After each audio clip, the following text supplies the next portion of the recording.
नमस्कार, जय हिंद, वंदे मातरम। दोस्तों, स्वागत है आप सबका आपके अपने यूट्यूब परिवार लक्ष्य क्लासेस पर।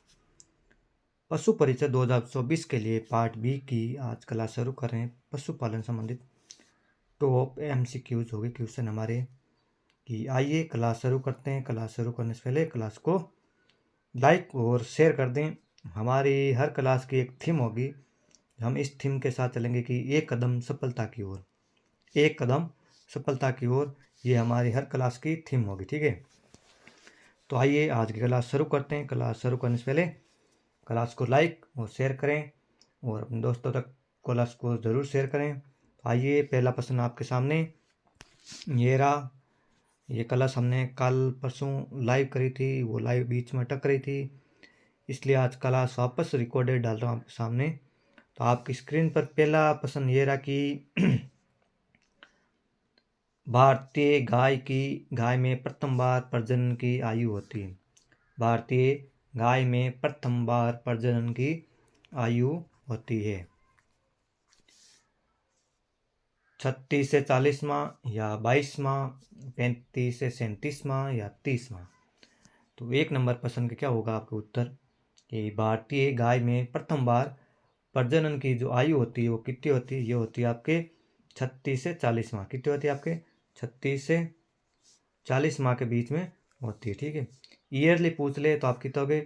3 साल 4 माह, ठीक है। 3 साल 4 माह होगी, ठीक है। प्रश्न नंबर आपकी स्क्रीन पर ये रहा। 2 नंबर प्रश्न क्या कहता है? 2 नंबर प्रश्न कि जो शंकर नस्ल की गाय प्रथम बार प्रजनन की आयु होती है। शंकर नस्ल की गाय में प्रथम बार प्रजनन की आयु होती है 36 से 40 माह या 22 माह, 35 से 37 माह या 30 माह। कितनी होगी? जो शंकर नस्ल की गाय है, गाय में प्रथम बार प्रजनन की आयु कितनी होगी? तो कितनी होगी? ये होगी आपके 22 माह। कितनी होगी आपके? 22 माह होगी, ठीक है। प्रश्न नंबर 3 स्क्रीन पर, आपकी स्क्रीन पर यह 3 नंबर प्रश्न की भेड़ में प्रथम बार प्रजनन की आयु होती है। भेड़ में प्रथम बार प्रजनन की आयु होती है 15 से 19 माह या 16 माह, 12 से 18 माह या 10 माह। तो बताइए 3 नंबर प्रश्न का उत्तर क्या होगा? भेड़ में प्रथम बार प्रजनन की आयु कितनी होती है? तो 3 नंबर में होगा आपकी कितनी होगी? यह होगी आपके 12 से 18 माह। कितनी? 12 से 18 माह होगी। कितनी? 12 से 18 माह होगी। एक साल से 1.5 साल तक, 1 से 1.5 साल तक, ठीक है। 1.5 ईयरली, ठीक है।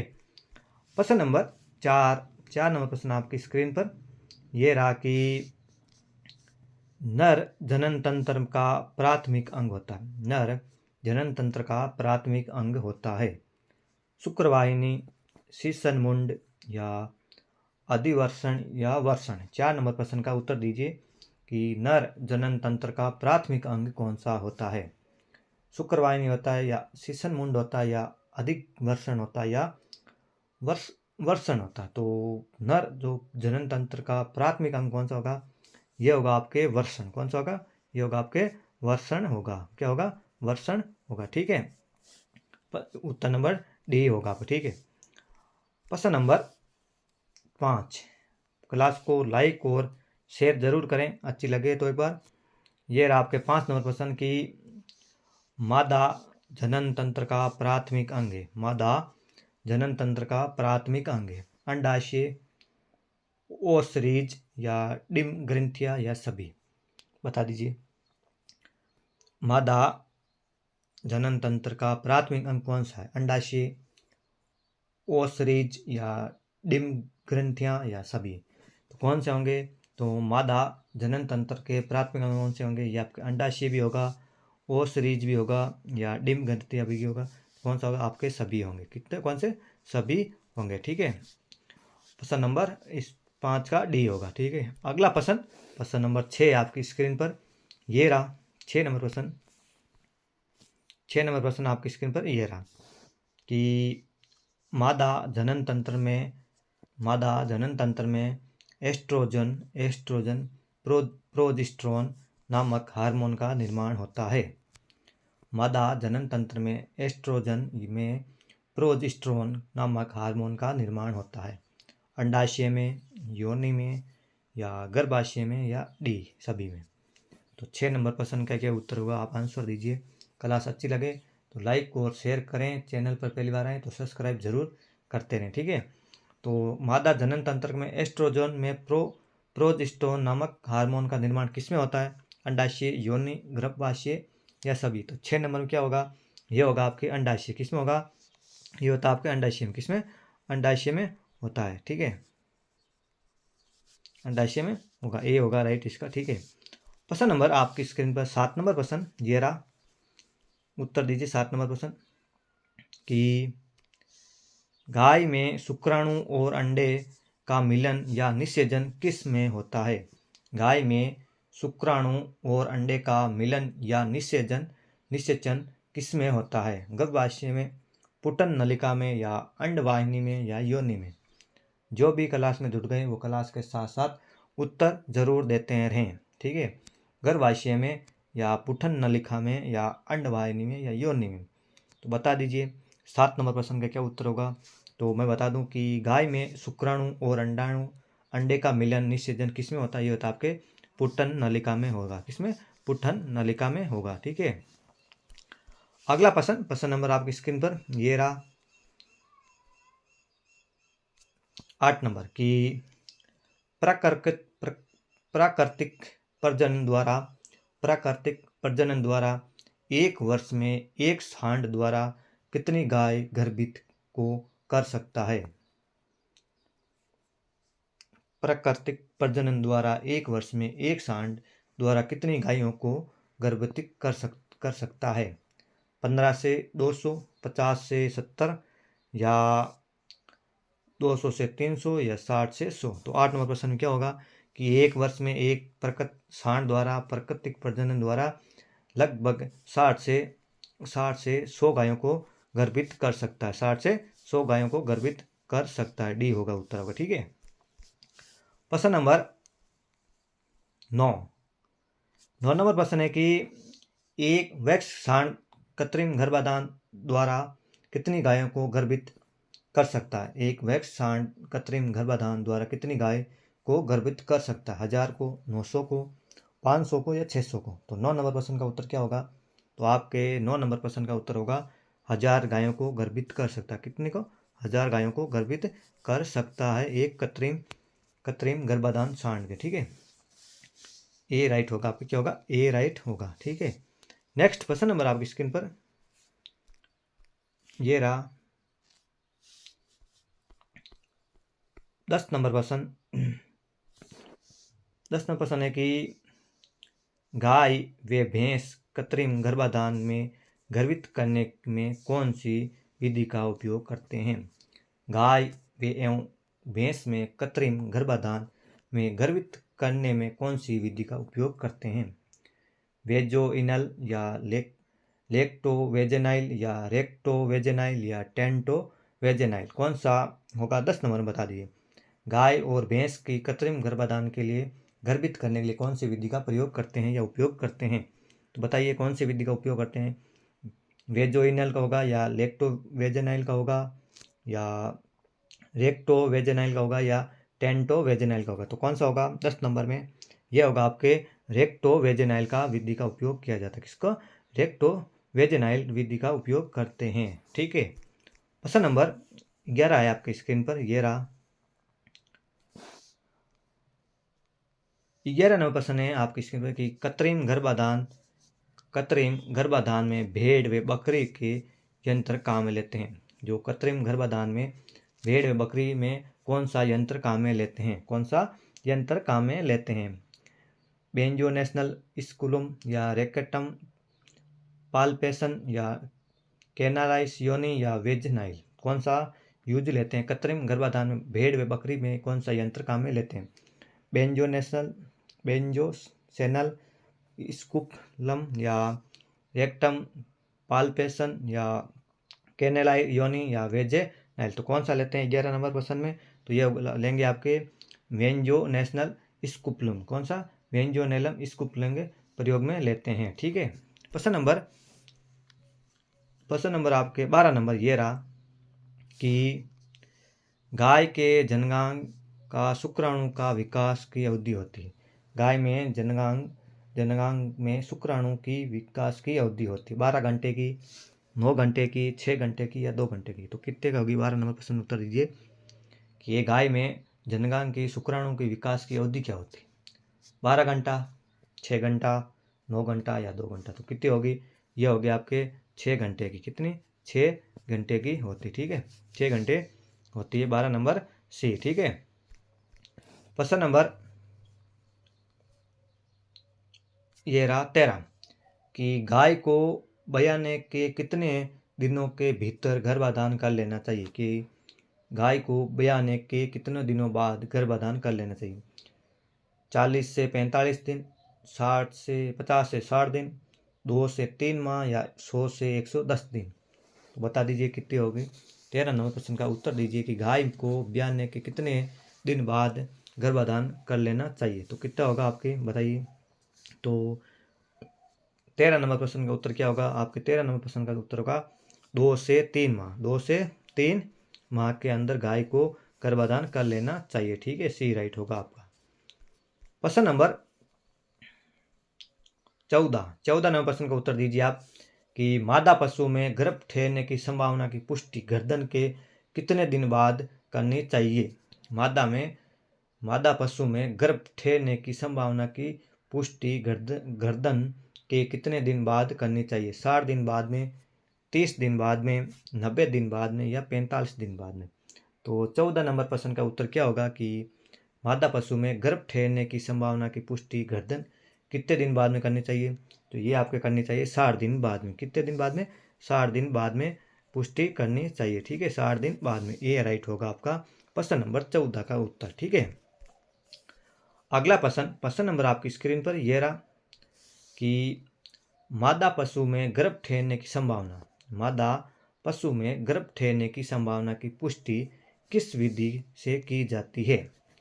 मादा पशु में गर्भ ठहरने की संभावना की पुष्टि किस विधि से की जाती है? बेंजोइनल रेक्टम पाल्वेशन या वेजिनाइल स्कूलम या इसमें से कोई नहीं। कौन सा होगा?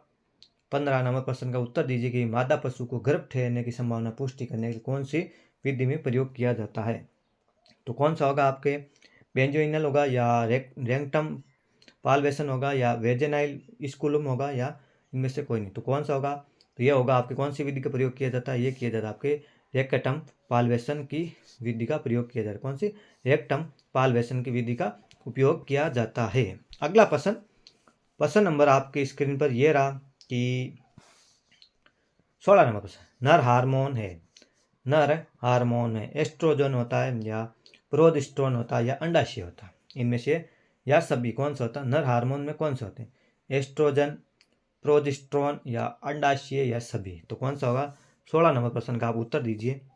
16 नंबर प्रश्न का आप उत्तर दीजिए कि नर हार्मोन में होते एस्ट्रोजन, प्रोजेस्टेरोन या अंडाशय या सभी। तो 16 नंबर प्रश्न क्या होगा कि नर हार्मोन में आपके एस्ट्रोजन भी होते हैं, प्रोजेस्टेरोन भी होते हैं और अंडाशय भी होते हैं। तो कौन सा होगा? डी होगा, सभी होंगे आपके। ठीक है, कौन से होंगे? सभी होंगे। हाँ, ठीक, 16 का क्या होगा? डी राइट होगा आपके। ठीक है, अगला प्रश्न नंबर आपकी स्क्रीन पर यह रहा 17 नंबर प्रश्न स्क्रीन पर यह रहा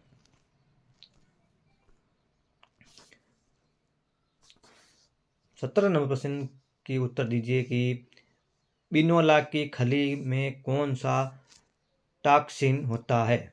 बिनोला की खली में कौन सा टॉक्सिन होता है? गोसिपाल या हीमोग्लोटिन या हाइड्रोसाइनिक एसिड या लिथिरोजन? बिनोला की खली में कौन सा टॉक्सिन होता है? तो 17 नंबर प्रश्न का उत्तर दीजिए कौन सा होगा? गोसिपाल होगा या हीमोग्लोटिन होगा या हाइड्रोसाइनिक एसिड होगा या लिथिरोजन होगा? तो कौन सा होगा? यह होगा आपके 17 नंबर सी होगा, हाइड्रोसाइनिक एसिड होता है। कौन सा है? हाइड्रोसाइनिक एसिड होता है। ठीक है, अगला प्रश्न नंबर आपके 18 नंबर, ये रहा 18 नंबर प्रश्न आपकी स्क्रीन पर कि 98% की, ये आपके 98% की गाय व बैल को 100 किलोग्राम शरीर भार पर कितना शुष्क पदार्थ दिया जाता है। गाय व बैल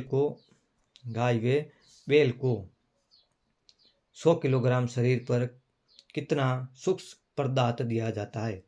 3 किलोग्राम, 2.5 किलोग्राम या 1.5 किलोग्राम या 2.5 किलोग्राम। यहाँ कर दीजिए आप 3 पॉइंट नहीं, कहाँ कर दीजिए आप, यहाँ कर दीजिए आप 3.5 किलोग्राम कौन, तो कौन सा होगा।